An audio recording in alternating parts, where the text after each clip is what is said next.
परिवहन मंत्री प्रताप सरनाईकांनी सोलापूर ते धाराशिव असा एसटीनं प्रवास केला। मंत्र्यांच्या पाहणी दौऱ्यामुळे सोलापूर आगाराची साफसफाई करण्यात आली। एसटीची अवस्था वाईट असल्याचं मंत्र्यांकडूनही मान्य करण्यात आलं। सर्वसामान्य लोकांना प्रवासासाठी चांगल्या एसटी देण्याबाबत सरकार प्रयत्नशील असल्याची ग्वाही त्यांनी पुन्हा एकदा दिली।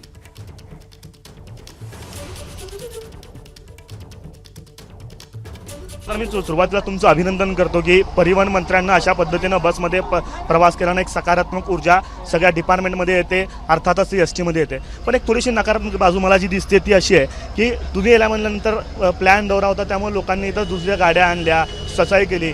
कदाचित हा दौरा जर अचानक झाला असता तर आणखी चांगलं त्याच्यामध्ये ऑब्झर्वेशन मिळालं असं वाटतं। काही ठिकाणी अचानकच दौरे केलेले आहेत, परंतु मी धाराशिवचा पालकमंत्री आहे आणि धाराशिवला जात असताना सोलापुरातून बस डेपोची पाहणी करून आणि सोलापूर ते धाराशिव अशा पद्धतीचा जर प्रवास केला तर त्या प्रवासामध्ये काही समस्यांना कसं मला लोकांविषयी चर्चा करता येईल, लोकांच्या समस्या जाणून कशा घेता येईल ह्यासाठी मी प्रयत्न करत असतो। तुम्ही म्हणता ही वस्तुस्थिती आहे की प्लॅनिंग दौरा केल्यानंतर स्वच्छते नीटनेटकी असते, बसेस चांगल्या प्रकारे ठेवल्या जातात आणि चांगल्या प्रकारे आगस्वागत होतं, परंतु शेवटी सर्वसामान्य जनता जी प्रवासी आहे ती तर खोटं बोलत नाही, त्यांना तुम्ही मॅनेज करू शकत नाही, त्या तर त्यांच्या भावना योग्य प्रकारे माझ्या कानावर आणणारच आहेत। त्यामुळे आमच्या अधिकाऱ्यांनी कर्मचाऱ्यांनी कितीही प्रयत्न केले काही गोष्टी लपवायच्या तरी त्या लपणार नाही आहेत। त्या प्रवासी म्हणून प्रवासी माझ्याकडे कानावर घालणारच आहेत आणि मी त्या माध्यमातून सुधारणा करणार।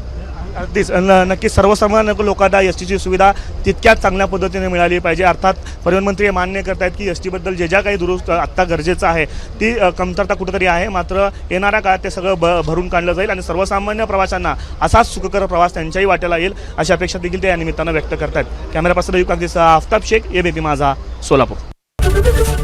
एबीपी माझा, उघडा डोळे बघा नीट।